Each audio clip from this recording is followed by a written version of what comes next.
Welcome into a special playoff edition of Texans on Tap. I'm Brandon Strange with Charlie Palillo and Josh Jordan. You can read their work on sportsmap.com and follow them on X at Palillo and at Josh Jordan 975. On today's episode, we're going to highlight some important matchups on both sides of the ball for Chargers-Texans, give our X factors for the game, score predictions, and more. We encourage you to give us your predictions also in the comments section. Easy for me to say. Before we get into all that, though, please click like on the video, subscribe to the channel, click the bell for notifications so you know when we go live after games, which we will be Saturday following this game. Before we get into the preview, though, guys, we had some news break earlier in the week with the Jets requesting permission to interview Bobby Slowick for their head coaching vacancy. Slowick had interest from some teams last year, but his stars faded a bit as the Texans offense has struggled with consistency this season. What are your reactions to Jets being interested in Slowick? The collection plate at Texans Church Sunday to get Bobby's airfare to go to the interview, that plate might run over. He's certainly not a hot commodity. The Jets, like the Bears, seemingly want to interview everyone and then a couple of other people beyond that. Hard to believe that coming off of this season, Bobby Slowick would be a hot candidate. But if Ben Johnson doesn't want the job, a couple of other rising coordinators or former head coaches, Arthur Smith with the Steelers, former head coach with the Titans. If none of them want it or they take another job, frankly, for the comedic theater of it, I hope Rex Ryan gets a second go-round with the Jets. In this cycle, I would be stunned if Slowick gets a head coaching job. Yeah, I would too. I mean, the Jets are just interviewing everybody and, checking all the boxes. I mean, they even interviewed Rex Ryan, for God's sakes. So, I mean, talk about turning back the clock, but I think that's all it is. But if we kind of not look at this year as much, these guys coming from the Shanahan system were the hot commodity coming into, last offseason. The last few years, they've been plucking everybody from the Shanahan tree. So even though it's been a down year, it's only a certain, sample size. So they're just kind of talking to everybody. And sometimes you can win somebody over in an interview, even if you're not the most likely candidate. Sometimes it happens. I don't know if the charisma coming from Slowick is going to win anybody over based on his press conferences, but you never know till you try. We'll get back to Rex Ryan in just a second. Let's get to the game at hand. The 10-7 Texans host the 11-6 Chargers, who enter Saturday's wildcard round. Winners of their last three. Houston has won 3 of their last 5. This would be a tough matchup for Houston, even with a full complement of players. But the Texans were hit hard by the injury bug this year at some key positions, and regression by C.J. Stroud this season makes this look a lot scarier than the 3-point spread would indicate. Rex Ryan, the aforementioned Rex Ryan comments, he said earlier in the week that the Chargers essentially have a bye this week facing the Texans. Look, it's been a struggle. C.J. Stroud has not enjoyed the low turnover and high accuracy campaign he put together last season. Guys, what are your thoughts on Ryan's comments, and what do you expect to see from C.J. to silence some of the noise about regression this season? Well, obviously, Rex is guilty of hyperbole. But he's excellent on TV because he takes strong positions and there are no sacred cows with him, players or coaches. He may be a better analyst than he is a head coach, though he did take the Jets to their last 2 playoff appearances, AFC Championship game seasons at that in 2009 and 2010. But the Chargers aren't world beaters. It's not like it's the Detroit Lions coming here to play the Texans, in which case it would seem like a de facto bye. The Chargers, after a middling 3-3 start, 8-3 the rest of the way. The Texans, after shooting from the gate, 5-1, 5-6 the rest of the way. The Chargers flat out look like the better football team right now. Justin Herbert, a much better season than C.J. Stroud at the most important position on the field. But in a best of one, and it's not as if the Texans have this raucous crowd home field advantage, unlike any other in the NFL, but they are at home. And a very fair knock makeable on the Texans is who they beat this year. Buffalo back in week 5. Other than that, 1-5 against playoff teams. Yeah, well, a way to make the playoffs is to beat the scrubs and sometimes not even have to do decently against the good teams. You know how many wins the Chargers have against playoff teams? 2. They beat the Broncos twice. They lost to everybody else, including the Chiefs twice, the Ravens. The Buccaneers slaughtered them early in the season. So it's not as if the Chargers have this airtight resume. How can the Texans compete with this? But CJ Stroud has to play a lot better football than he did the second half of the season. I'm excluding one meaningless drive against the Titans. The Chargers did give up the fewest points in the NFL this season. The Texans' offense was below average. But in one game, you can overcome those statistical realities. So that it's a bye is bloviation from Rex Ryan. It's funny. It was very similar last year. Nobody gave the Texans a chance to win this game last season in the wild card with the home game against the Browns. And it's kind of similar, right? Where the Browns were the number one defense in yards allowed per game last year. Now they're playing the Chargers, who are the number one team in points allowed this year. So basically, you're kind of playing a number one defense both years. You're the home dog in both games. And it's interesting, Schefter posted this, home underdogs are 16-14 all time in wild card playoffs. If you look back just to last year, the Bucs and the Texans, they won. They were both underdogs at home. So this stuff happens all the time. And, as far as CJ, Brandon, I think a lot of people, they kind of don't remember exactly how that game against the Browns went last year. They kind of give all the credit to the defense for those 2 pick sixes and give them the credit for the win. But the Texans were up 24-14 with 6 minutes left in the third quarter. CJ had 3 touchdowns at halftime. He could have had 4. There was a real close little pass to Robert Woods on the first drive of the game. That could have been a touchdown if Woods held on to it. They ended up having to kick a field goal. So CJ could have been sitting there at halftime with 4 touchdowns in that game against the Browns. So they won that game because of CJ. They ended up putting it away because of the defense. But I think we have to keep in mind that it's going to be on Stroud to go do this. And if you look at who he had available to him in that game, it was Nico, it was Robert Woods, it was Mechie, and look what he has this year. Pretty similar. Only Brevin Jordan you don't really have, but you also have Deontay Johnson to throw in there this year. So I think if we kind of pull out a little bit at this and look at the big picture, this is a winnable game for the Texans if CJ comes out and plays like we know he can play. Yeah, just going back to Rex Ryan for a second, Chargers have a guy under center who can create with his feet. And we know how much Rex enjoys feet. So maybe that's why he gives the nod to the Chargers there. Texans went into the playoffs, to your point, Josh, last year with Devin Singletary back. They have significantly upgraded with Mixon. How do you guys like Mixon's opportunities here? And do you think he can gain some meaningful yards on the ground during this game? Significantly upgraded for about 3/4 of the season, when Mixon was healthy before and after the ankle problem. But the last 4 games, Joe Mixon's at 3.2 yards per carry. I don't think they're going to score very many points against the Chargers if they can't run the ball better than that. But while the Chargers gave up the fewest points in the league, let's not confuse them with the 85 Bears, the 2002 Buccaneers, the 2000 Ravens, anybody like that. They're borderline top 10 in yards allowed. They gave up 24 touchdown passes, I think it was this season. Did come up with 15 interceptions. A lot of bend, but don't break stuff from them.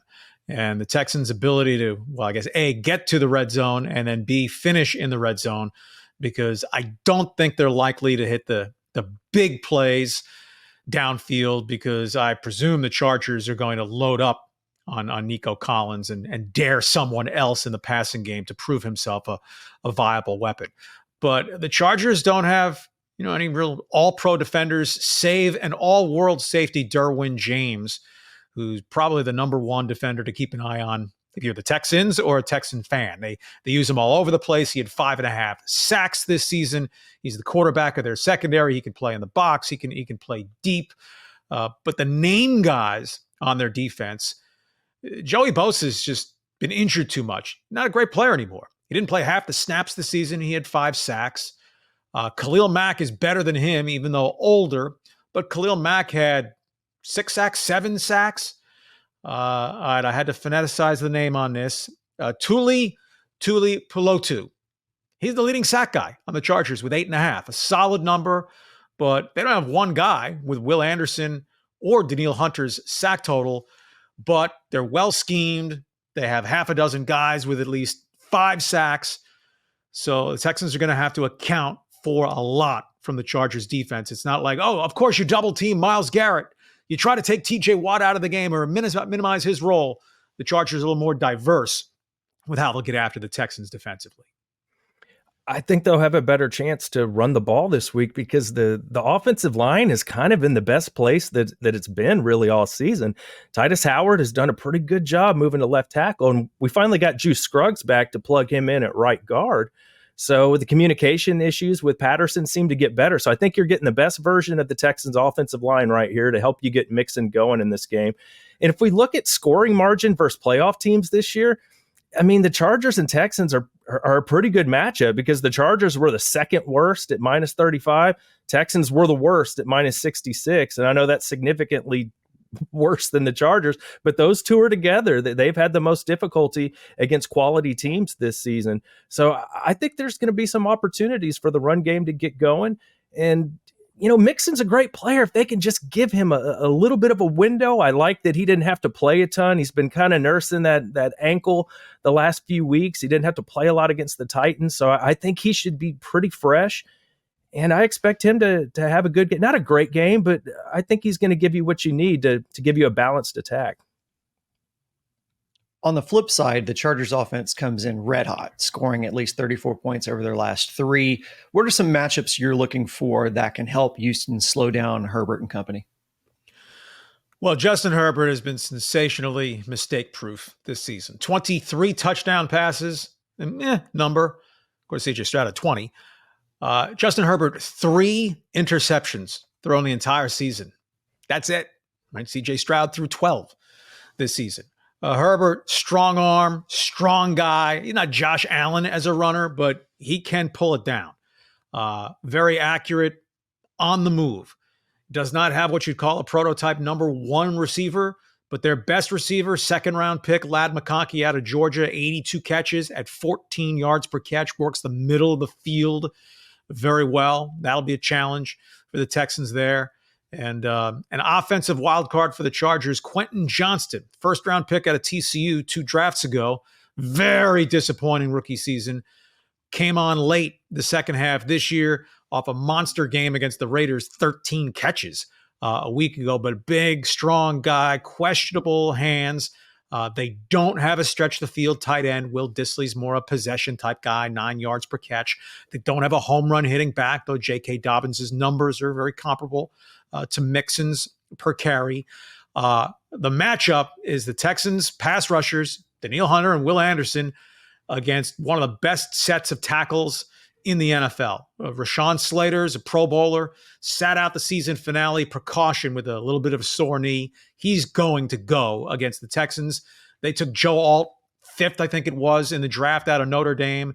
They have a couple of real good tackles.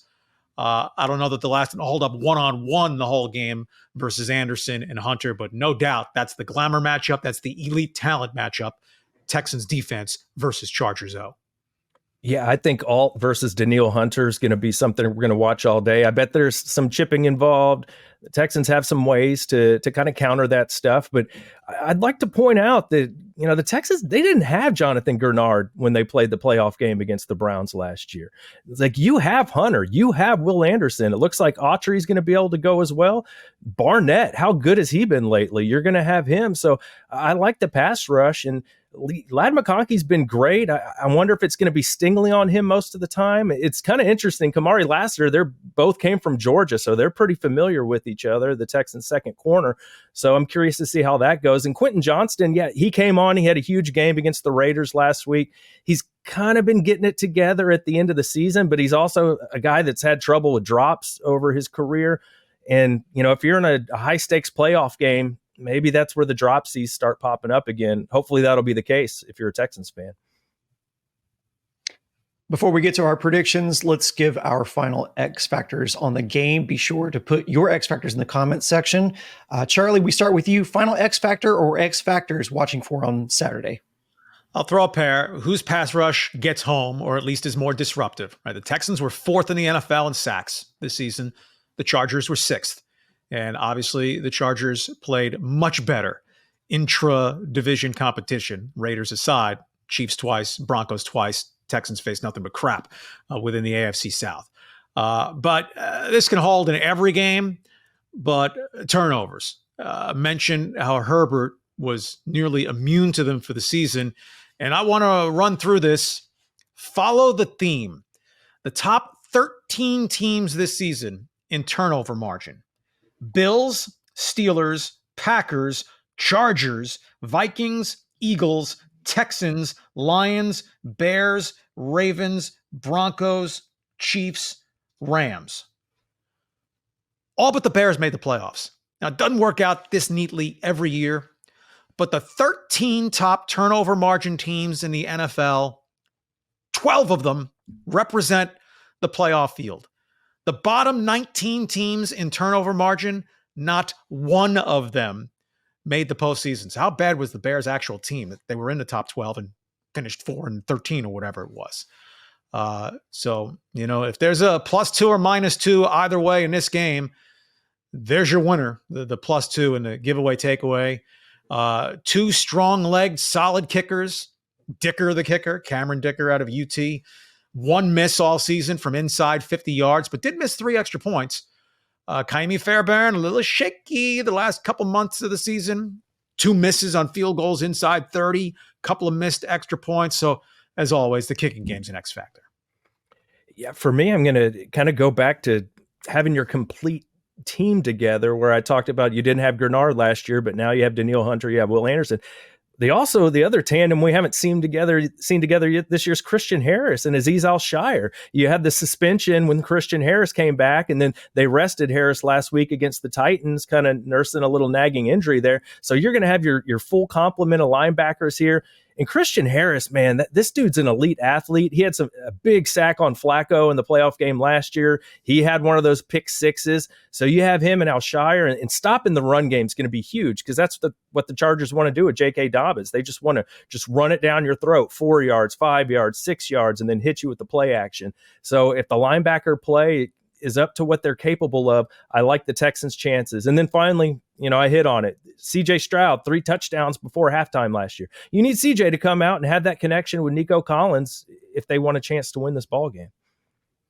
Yeah, I'm going to piggyback on Charlie's thoughts. For me, it's all about pressure and takeaways. Will Anderson Jr. has had a relatively quiet back half of the season. But if he and Danielle Hunter can pin their ears back and put pressure on Herbert, we've seen that's really the only way to force him to make mistakes, because those 3 interceptions that Charlie referenced were all due to pressure. Texans need their secondary to be sharp as well and take advantage of any opportunities that come their way, not to mention be ready to make open field tackles when Herbert looks to create with his legs. So as we mentioned, Texans come in 3-point dogs at home with the point total at 42.5. If you're watching this on YouTube, be sure to give us your score predictions in the comments. Josh, this week we start with you. Final score, Chargers-Texans. Based off of the Texans being underdogs and performing well in those situations before, I expect them to play better this week than they have for the most of the regular season. So I'm going the other way than pretty much everybody I've seen predict in this game. I haven't seen many people pick the Texans. I think it's going to score a little higher than the total that Vegas predicts. I'm going to go Texans 27, Chargers 24. I will go the other way on both counts. This is the 8th time the Texans are in the playoffs, all 8 times. Wild card round, Saturday afternoon game. They're 5-2 the previous 7 games. Chargers last playoff game 2 years ago, they led at Jacksonville 27-0 and puked it away. Just 2 years ago. Look where the Jaguars are now. But the Chargers are back, and it's not Brandon Staley as the head coach. Jim Harbaugh, NFL Coach of the Year candidate, super short list, if not the outright winner. It's a tough team that seems to me to be more than the sum of its parts, the whole. You look at the interior offensive line, there's not one guy who grades out particularly well in Pro Football Focus, but they are tough. And I think they're going to test the Texans' middle, the Tommy Toglios and Tim Settles. Can they hold up to the running game? Because if the Chargers have manageable third downs, I think it's a big problem. In the end, I think way too many people are just utterly dismissive of the Texans. It's not just Rex Ryan. It's ridiculous that, of course the Chargers are going to win the game. I am going to pick the Chargers, But if the Texans win, it's a very mild upset. I'll go Chargers 20. I don't want to pick a push. So Chargers 20, Texans 16. All right. Well, this game gives me a fair amount of anxiety. Call it doom light, if you will. But I don't see this as an impossible task. In fact, I'm with Josh. I'm going to take the Texans 26-23. So feel free to call me a homer because, quite frankly, I've been called much worse. That's going to be it for this episode of Texans on Tap. We hope to see you back here live on YouTube Saturday evening following this game. So make sure you're subscribed with your notifications on. Also, if you're an Astros fan, the three of us host an Astros podcast called Stone Cold Stros. That's on our other channel on YouTube, Sports Map Houston. Make sure you're subscribed there. And we'll be covering free agency all off season. And we have new episodes drop every Monday and live episodes for breaking news. As for this show, don't forget to join in on the conversation Saturday after the game. And hopefully we're all breaking down a Houston playoff victory. And until then, go Texans.